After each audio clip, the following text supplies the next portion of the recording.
ఇవాళ భారత్ న్యూజిలాండ్ జట్ల మధ్య తొలి వన్డే మ్యాచ్ జరగనుంది. 3 వన్డేలు ఆడనుంది భారత్ న్యూజిలాండ్ జట్లు. వడోదరలోని బీసీఏ స్టేడియంలో ఈరోజు మ్యాచ్ జరగనుంది. మధ్యాహ్నం 1:30 మ్యాచ్ ప్రారంభం కానుంది. రోహిత్ కోహ్లీలపైనే ప్రధాన ఫోకస్ ఉంది. రిషబ్ పంత్కు గాయం కారణంగా సిరీస్ నుంచి వైదొలిగినట్లుగా తెలుస్తోంది. మెడ నొప్పితో జట్టుకు దూరమయ్యి కోలుకున్నాడు గిల్. ఆస్ట్రేలియా గడ్డపై గాయం బారిన పడ్డటువంటి శ్రేయస్ అయ్యర్ కూడా తిరిగి జట్టులో చేరికతో బలం పుంజుకుంది జట్టు. శుభ్మన్ గిల్ నాయకత్వంలోని టీమిండియా మైకేల్ బ్రేస్వెల్ నేతృత్వంలోని న్యూజిలాండ్ జట్టుతో అమీతుమీ తేల్చుకోనుంది. దీనిపై మరిన్ని అప్డేట్స్ మా కరెస్పాండెంట్ వెంకట్ అందిస్తారు. వెంకట్, రోహిత్ కోహ్లీ మీదే ప్రధానంగా ఫోకస్ ఉండేటువంటి ఛాన్స్. శ్రేయస్ అయ్యర్ రాకతో మిడిల్ ఆర్డర్ కూడా బలోపేతమైనటువంటి పరిస్థితి, కానీ న్యూజిలాండ్ జట్టును తక్కువ అంచనా వేసేటువంటి పరిస్థితి లేదు అనేటువంటి మాట. యాజ్ యూజువల్గా సరే, గిల్కి సంబంధించి మళ్ళీ అతని నేతృత్వంలోనే టీం ఏ విధంగా ఉండబోతుందన్నారు? దీనికి సంబంధించి అన్ని రకాలుగా చూసుకుంటే ఎస్ మురళి, మనం ఇప్పుడు ఏదైతే అంటే వన్డే క్రికెట్ గత కొంతకాలంగా ఆదరణ కోల్పోయినటువంటి పరిస్థితుల్లో ఇప్పుడు భారత్ అంటే మళ్ళీ విరాట్ కోహ్లీ, రోహిత్ శర్మ వీళ్ళిద్దరు ఆడటంతో మళ్ళీ అదే ఆదరణ మళ్ళీ తిరిగి వచ్చిందనే చెప్పాలి. అంటే 2010 కాలం నాటి 2010-12 కాలం నాటి రోజులు మళ్ళీ అంటే వన్డే క్రికెట్ కు వచ్చాయి అనేది స్పష్టంగా అర్థమవుతుంది. ఇప్పుడు భారత్ న్యూజిలాండ్ జట్ల మధ్య మన సౌత్ ఆఫ్రికా భారత్, అలాగే అంతకుముందు ఆస్ట్రేలియా భారత్ జట్ల మధ్య జరిగిన మ్యాచ్లకు మంచి ఏ విధంగా ఆదరణ వచ్చిందో మనం చూసాం. ఇప్పుడు మీరు అన్నట్టుగా విరాట్ కోహ్లీ కానీ రోహిత్ శర్మ కానీ వీళ్ళిద్దరి మీదనే ఎక్కువగా దృష్టి ఉన్నటువంటి పరిస్థితి ఉంది. కాబట్టి వీళ్ళిద్దరు కూడా అంటే మొన్న గత 2 వన్డే సిరీస్ లో కూడా ఆస్ట్రేలియాలో కానీ సౌత్ ఆఫ్రికా విషయంలో కానీ వీళ్ళిద్దరు కూడా చాలా అద్భుతంగా ఆడటం జరిగింది. ఒక దాంట్లో Rohit Sharma man of the series ఎంపికైతే మరో దాంట్లో Virat Kohli man of the series ఎన్నికయ్యాడు. విశ్వరూపమే చూపించాడని చెప్పాలి గత సిరీస్ లో. కాబట్టి ఈ సిరీస్ కి సంబంధించి వీళ్ళిద్దరు ఎలా ఆడబోతున్నారు, 2027 వరల్డ్ కప్ కి సంబంధించి వీళ్ళిద్దరు ఎలా ప్రిపేర్ అయ్యారు, ఇటీవల విజయ్ హజారే ట్రోఫీలో కూడా ఇద్దరు అద్భుతంగా రాణించినటువంటి మన పరిస్థితి మనం చూసాము. విరాట్ కోహ్లీ ఒక సెంచరీ చేశాడు, ఒక హాఫ్ సెంచరీ చేశాడు. ఆ తర్వాత 3వ మ్యాచ్ కూడా ఆడతాడని భావించారు, కానీ అది అనూహ్యంగా అతను ఆడలేదు. ఇక రోహిత్ శర్మ కూడా 1-2 మ్యాచ్లకు మాత్రమే పరిమితమైనటువంటి పరిస్థితి ఉంది. కాబట్టి వీళ్ళిద్దరూ ఎలా ఆడబోతున్నారు వన్డే క్రికెట్ అంటే మళ్ళీ అభిమానులు కూడా ఇప్పటికే అక్కడ స్టేడియంలో టికెట్లన్నీ కూడా బుక్ అయిపోయినటువంటి పరిస్థితి ఉంది.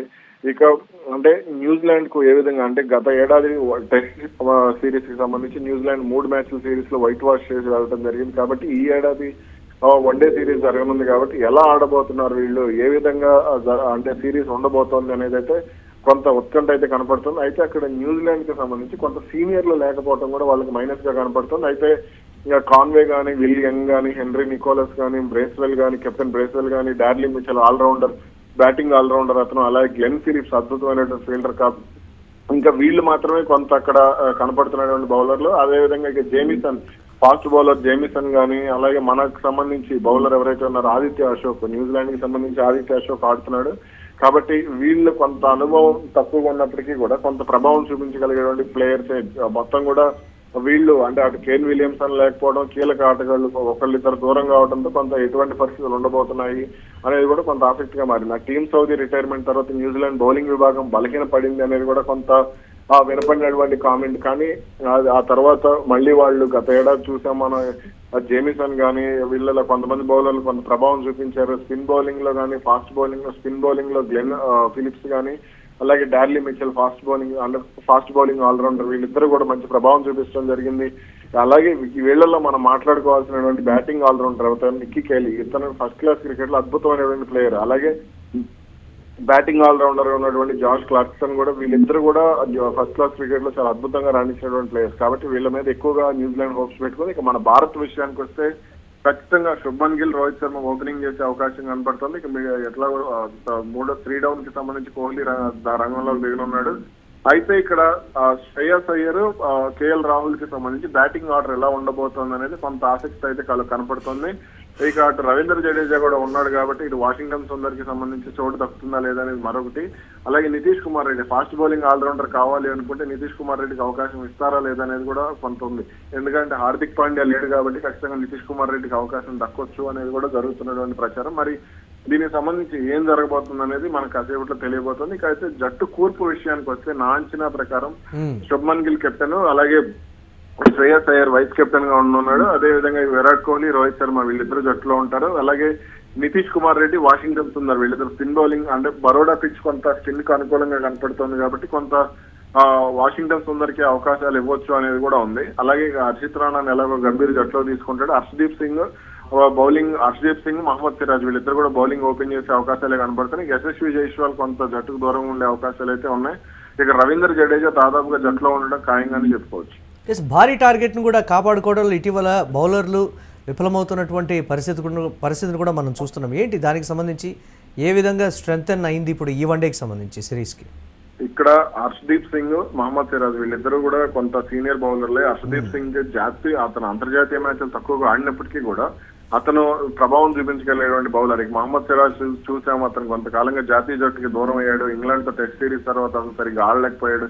సో ఆస్ట్రేలియాలో ఆడినప్పటికీ కూడా తర్వాత కొంత అతన్ని దూరం పెట్టడం జరిగింది. కానీ ఇప్పుడు మాత్రం మహమ్మద్ సిరాజ్ ప్రభావం గట్టిగా ఉంటుంది. ఎందుకనంటే అతను వన్డేల మీద ఎక్కువగా దృష్టి పెట్టాలనుకుంటున్నాడు. ఎందుకంటే విరాట్ కోహ్లీ అతను అడ్మైర్ చేసి విరాట్ కోహ్లీ వన్డే జట్లో ఉండటమే దీనికి ప్రధాన కారణంగా చెప్పుకోవచ్చు. కాబట్టి దీనికి సంబంధించి ఎటువంటి అతను ఎలా ప్రిపేర్ అయ్యాడు ఏంటనేది కూడా చూడాలి. దేశవాళీ క్రికెట్ లో సయ్యద్ ముస్తాక్ అలీ ట్రోఫీ కానీ లేదంటే అటు 1-2 రంజీ మ్యాచ్ల్లో కూడా అతను ఆడాడు. అలాగే ఇప్పుడు విజయ్ హజారే ట్రోఫీలో కూడా ఆడాడు. కాబట్టి కొంత అతని విషయంలో కొంత నమ్మకం పెట్టుకోవచ్చు. ఇక ప్రసిద్ధ కృష్ణకి సంబంధించి అతను ఎప్పుడు రాణించడం అనేది కూడా చెప్పడం. అంటే ఫస్ట్ స్పెల్ లో భారీగా పరుగులు ఇచ్చేయటం, లేదంటే రెండో స్పెల్ వచ్చేసరికి అతను కట్టడి చేయడం అనేది గత కొంతకాలంగా జరుగుతూనే ఉంది.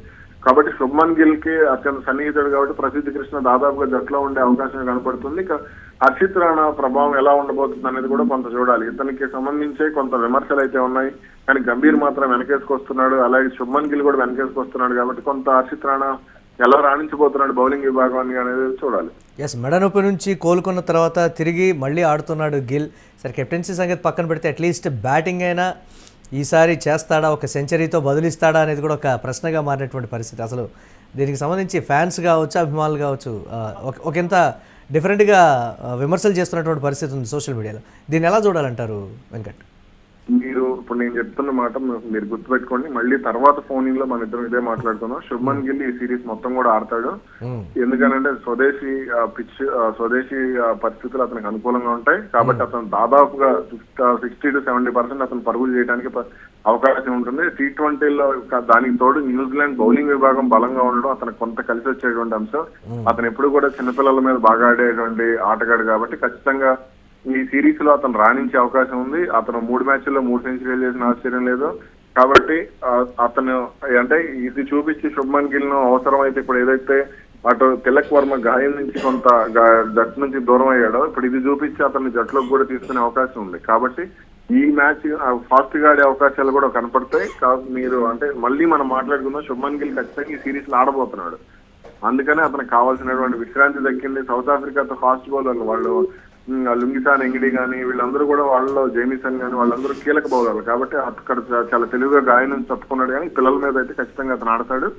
ఆడిన తర్వాత అతన్ని మళ్ళీ T20 వరల్డ్ కప్ కి అతన్ని తీసుకున్న మిడిల్ ఆర్డర్ కోసం తీసుకున్నాడు. కానీ ఆశ్చర్యపోవడం అవసరం లేదు. ఎస్ వెంకట్, చూద్దాం ఏ విధంగా ఉండబోతుంది వాళ్ళ మ్యాచ్ అనేది కూడా. ఇవాళ భారత్ న్యూజిలాండ్ జట్ల మధ్య తొలి వన్డే మ్యాచ్ అయితే జరగనుంది. 3 వన్డేలు ఆడనున్నాయి భారత్ న్యూజిలాండ్ జట్లు. వడోదరలోని BCS స్టేడియంలో మ్యాచ్ మధ్యాహ్నం 1 గంటకు 1:30 ప్రారంభం కానుంది. రోహిత్ కోహ్లీపైనే ప్రధానమైనటువంటి ఫోకస్ అయితే ఉంది. ఇక రిషబ్ పంత్కు గాయం కారణంగా సిరీస్ నుంచి తప్పుకున్నట్లుగా తెలుస్తోంది. మెడ నొప్పితో జట్టుకు దూరమై కోలుకున్నటువంటి గిల్ మళ్ళీ పునరాగమనం చేశాడు. ఆస్ట్రేలియా గడ్డపై గాయం బారిన పడ్డటువంటి శ్రేయస్ అయ్యర్ కూడా తిరిగి జట్టులో చేరినటువంటి పరిస్థితి ఉంది. శుభ్మన్ గిల్ నాయకత్వంలోని టీమిండియా మైకేల్ బ్రేస్వెల్ నేతృత్వంలో న్యూజిలాండ్ జట్టుతో అమీతుమీ తేల్చుకోనుంది.